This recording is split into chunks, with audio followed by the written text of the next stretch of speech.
Lesson 8, Arcs and Sectors. Our aim today is let's develop methods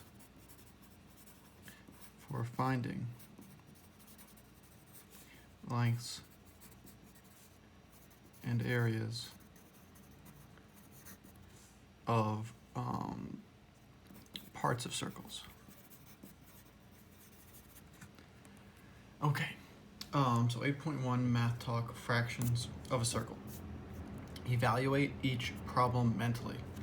Obviously, we can't check to see that you're doing this in your head, but you're going to want to try and do that. Don't necessarily use any rhyme or reason for it. Just go with your gut for these problems, and I'll go over exactly how you would do that. Okay. One thing you may want to know before you do that, though, for these problems, as you can see, these two we're looking for area, and these two we're looking for length. So when we talk about area of a circle, our area is equal to 2 times pi times r, where r is the radius. You may also see it as area equals pi times d, where d is the diameter. The reason why these two formulas are equivalent is because if I multiply my radius by 2, we just get the diameter.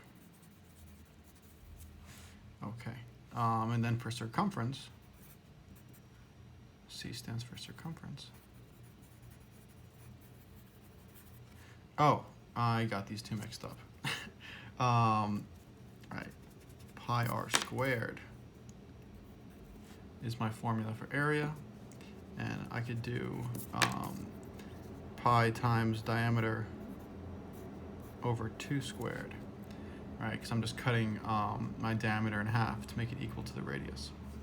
Circumference now, that's 2 times pi times r. So I got those two formulas mixed up, and then C equals pi times diameter would be an alternate equation for circumference.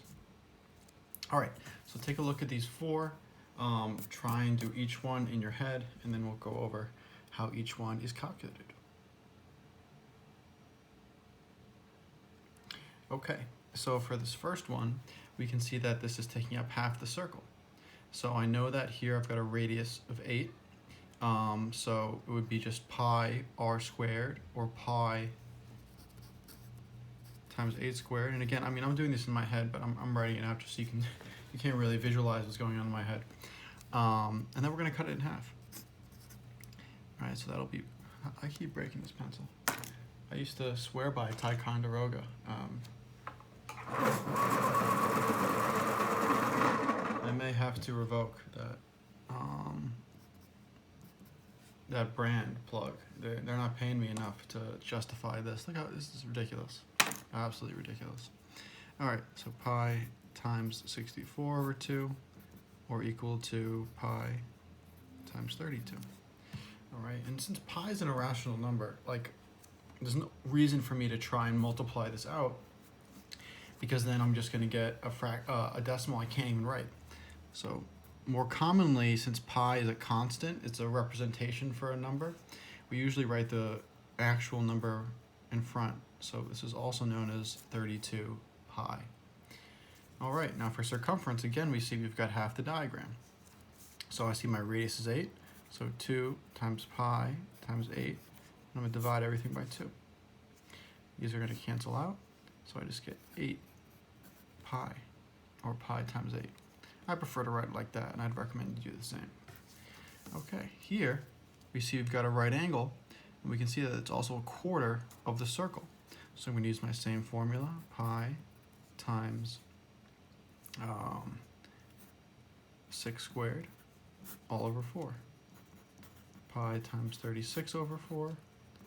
Pi times 9, or just 9 pi. All right, now we're doing the same thing here, except we've got the circumference. So my circumference is 2 times pi times 6 all over 4.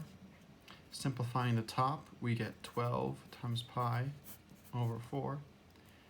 dividing 12 by 4, we can simplify this to 3 pi. So obviously I didn't do that all mentally, but that's what I would be doing in my head as I'm evaluating these circumferences and areas.